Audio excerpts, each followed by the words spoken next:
সাবেক প্রধানমন্ত্রী শেখ হাসিনা গত ৫ আগস্ট ছাত্র জনতার বিক্ষোভের মুখে তিনি ভারতে চলে যান।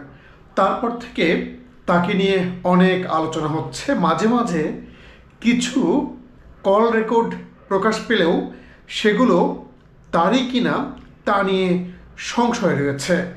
যদিও তার কয়েকটি বিবৃতি আমরা লক্ষ্য করেছি।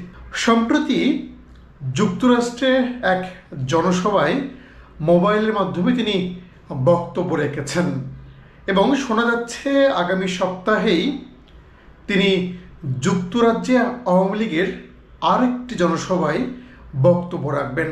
অনেকটা মনে হচ্ছে যে আবারও রাজনীতিতে সক্রিয় হচ্ছেন সাবেক এই প্রধানমন্ত্রী।